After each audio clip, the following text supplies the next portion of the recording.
Selamat datang ke Majlis Maulid Agung Alam Melayu.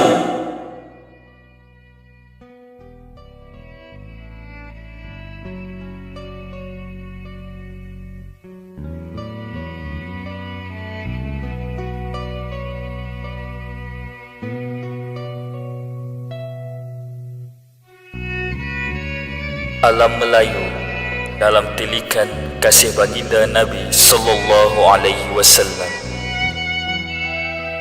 Alam Melayu halaman para wali. Isyarat baginda Nabi sallallahu alaihi wasallam, sepeninggalanku ada sebuah negeri atas angin bernama Samudra. Datangilah negeri itu dan ajaklah mereka memulai Islam. Allah akan menjadikan negeri itu tanah kelahiran ramai wali Allah. Alam Melayu menadah kehadiran zuriat Nabi. Sayu baginda Nabi sallallahu alaihi wasallam bersabda, kami Ahlul Bait telah Allah pilih akhirat lebih dari dunia. Kaum kerabatku akan menerima bencana dan penyingkiran selepasku kelak. Sehinggalah datang suatu kaum dari sebelah timur dengan membawa bersama-sama mereka panji-panji berwarna hitam.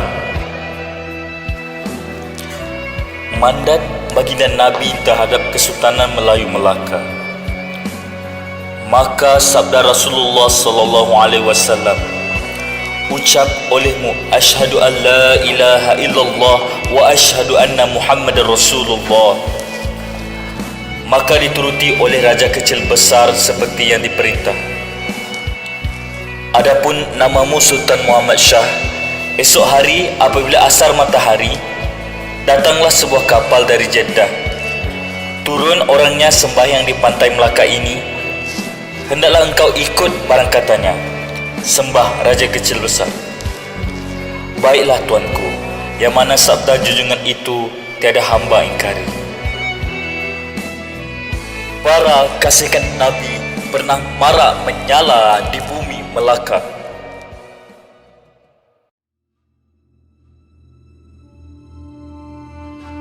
Episod sejarah yang terkambus. Kesultanan Melayu Melaka menangkis penjarahan Portugis terhadap Mekah dan Madinah. Luapan dendam Portugis. Portugis tekad menyerang Mekah dan Madinah untuk merampas jasad mulia baginda Nabi Muhammad sallallahu alaihi wasallam sebagai tebusan terhadap kota Baitul Maqdis yang telah dikuasai Muslim sejak zaman Sultan Salahuddin Al-Ayyubi. Makar penyerangan. Hasrat mereka kian hampir terlaksana. Tahun 1507 Masihi, Ketua Armada Laut Portugis Alfonso de Albuquerque menawan bandar Hormuz di Teluk Parsi dan Pulau Socotra, Laut Arab. Setelah membina kubu ketenteraan, menjelang tahun 1509, mereka siap menyusun ketumbukan tentera untuk misi menyerang Mekah dan Madinah. Reaksi Istana Melaka. Sampailah kabar durjana itu pantas pengetahuan Sultan Melaka melalui lisan para pedagang. Bagai direntap urat jantungnya, resah jiwanya, rungsing sekali fikirannya. Sultan tidak tega lagi berduduk diam. Difikirnya siasat dengan sekalian pembesar negeri. Rencana buruk itu sama sekali tidak boleh dibiarkan berlaku. Maruah baginda Nabi sallallahu alaihi wasallam dan umat Islam wajib dipertahan walau nyawa menjadi taruhan. Dicermati dengan saksama suasana zaman, diselidiki jalan fikir musuh, apa yang dicita mereka, ditimbang pula sudut kekuatan Melaka, bagaimana Melaka mampu menghalang. Syura Sultan bersama pembesar negeri. Sultan tegas mengulas, wahai para pembesar negeri yang semangat dan jasa kalian telah bersebati dengan Melaka. Sungguh kesultanan ini dibangkitkan Tuhan tiada lain maksudnya selain menjadi wadah menakung kepimpinan kaum keluarga Nabi yang dizalimi di negeri mereka sendiri. Mereka berdatangan ke daerah ini menurut pedoman Nabi, menyusul kibaran panji-panji hitam di timur. Panji itulah kebesaran Kesultanan Belahan Timur.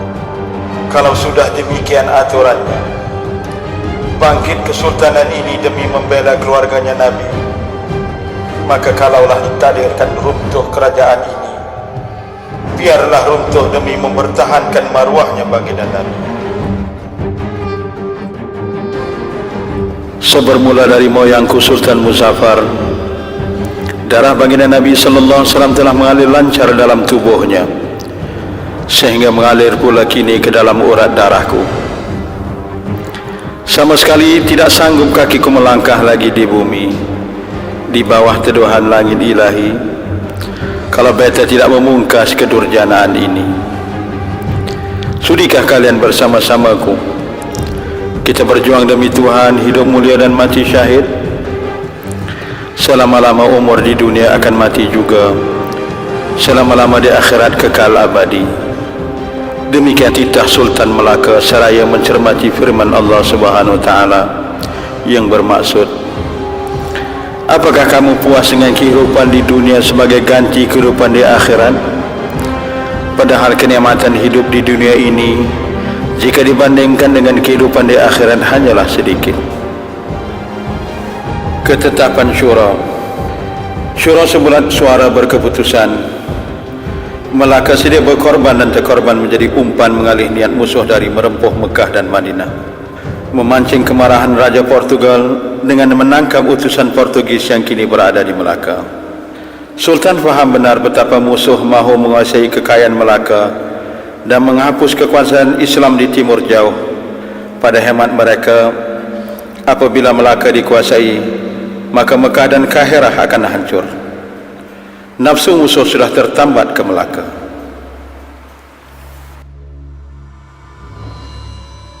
Sultan bertindak. Utusan Raja Manuel diperkenan menghadap Sultan Melaka.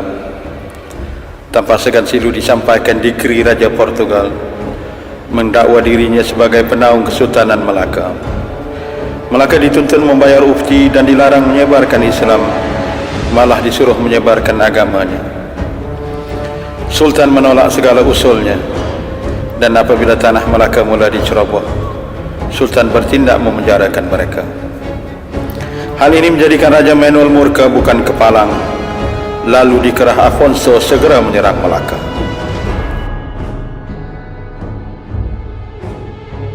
Rencana berjaya, umpan mengena. Rencana ketumbungan tentera Portugis di Hormuz yang siap siaga menyerang Mekah dan Madinah terbantut. Mereka dikerah segera ke Melaka. Umpan Melaka sudah mengena. Mekah dan Madinah terselamat. Armada Portugal dengan kekuatan 18 buah kapal dan 1.400 anggota marah ke Melaka membawa amarah rajanya.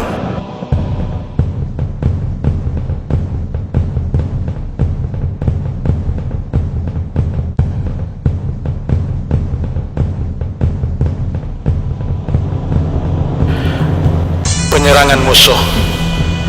Sejarah mengungkap betapa sekalian penjajah barat menyerang tanah air kita tidak sekadar ingin menakluk bumi Melayu kerana kuasa perdagangan, tetapi bertekad menghancurkan tamadun Melayu dan agama Islam sekaligus. Segala harta kekayaan negara dirampas, masjid dan istana, makam para sultan, rumah-rumah diruntuhkan, Al-Quran dimusnahkan, dokumen perpustakaan dibakar, malahan para ulama, cendekiawan dan rakyat jelata dibunuh. Mereka mahu memungkas habis akar tamadun Islam di alam Melayu. Mempertahan maruah dengan gagah berani. Gelombang serangan musuh yang berdali arus disambut pahlawan Melayu dengan gagah berani. Para mujahidin diketuai oleh para panglima terbesar kerajaan Melayu. Datuk Panglima Hitam Arya Putra, Panglima Sultan Arifin Syekh Ismail Pulau Besar, Tun Fatimah Ibni Tun Mutahid, waris Datuk Laksmana Hangtua. Ribuan prajurit Melayu terkorban dalam tragedi itu. Kota Melaka jatuh ditawan Portugis tanggal 24 Ogos 1511. Kesatuan jiwa Nusantara. Namun Melaka tidak dibiarkan sendirian meratah nasibnya. Jauh dari ufuk selatan berdedai datang bala tentera dari tanah Jawa, diketuai Pangeran Arya Sabrang Lor, Sultan Kajani Islam Demak kedua, yang terkenal dengan gelaran Pati Unus. Panglima besar tanah Jawa itu tampil membela umat yang terjajah. Namun serangan tahun 1517 itu belum berjaya merobek kubu pertahanan Portugis. Beliau kembali ke Jawa menyusun kekuatan baru. Pembelaan mujahid seluruh Nusantara. Tekad membela Islam di bumi Melaka tidak pernah padam. Diutusnya surat jihad kepada seluruh kerajaan Islam alam Melayu se-Nusantara. Nusantara lalu menjawab dengan mengirim ribuan mujahidin gabungan dari kerajaan Demak, Palembang, Jambi, Ternate, Aceh, Pagaruyung dan dari seluruh pelosok alam Melayu hadir dengan 375 buah kapal perang. Bergandingan dengan prajurit Melayu Melaka, mereka mengepung dan bertempur sekian lama tanpa henti. Selama 7 purnama bumi Melaka bermandikan darah syuhada yang berkorban dan terkorban demi mempertahankan panji-panji Muhammad, berjuang bermati-matian menjunjung kalimah syahadah. Inilah sejarah yang mahu dilenyapkan dari jiwa umat.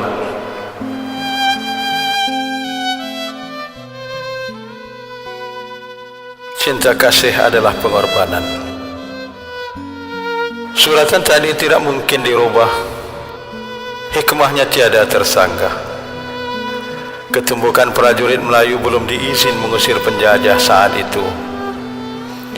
Namun ribuan kesatria Melayu telah menjulang kemenangan. Gugur mereka sebagai syuhada. Jasad mulia mereka dikebumikan di pemakaman 1000 Pulau Besar Melaka. Kota Melaka ia runtuh, tetapi Islamnya tiada terpungkas, dan jurai kesultanannya terus hidup mengakar di merata negeri. Menjunjung pusaka bangsa. Di atas robohan kota Melaka, kita bangunkan jiwa merdeka. Bersatulah Melayu seluruh baka, membela hak keadilan pusaka. Cinta kasih adalah kerahmatan. Nusantara pernah teguh bersatu, padu berjuang di atas kalimat cinta, dan lemah berpecah saat meminggirkannya. Inilah aset yang tidak pernah hilang bila pun. Betapa kasihkan Nabi sungguh adalah teras penyatuan umat Melayu seluruh Nusantara. Ia bukan retorik, penyedap bicara, tetapi hakikat di alam realiti. Bumi Nusantara pernah menjadi saksi.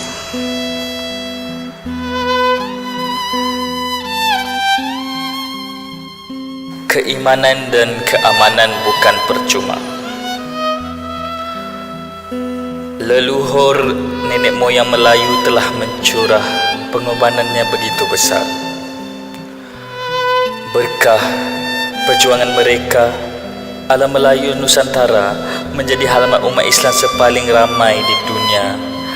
Dan dari titis cinta kasih, keringat, darah dan air mata mereka, mewariskan sekalian anak Melayu khazanah tauhid yang murni, peradaban yang tinggi, dan negeri yang aman, damai, indah, lagikan permai. Takdir ilahi menitip hikmah tiada terperi. Sepotong hadis yang bermaksud, yang paling menakjubkan imannya adalah kaum yang datang sesudah kalian. Mereka beriman kepadaku tanpa pernah melihatku. Mereka membenarkanku tanpa pernah menyaksikanku. Mereka membela aku seperti kalian membelaku. Alangkah inginnya aku berjumpa dengan saudara-saudaraku itu.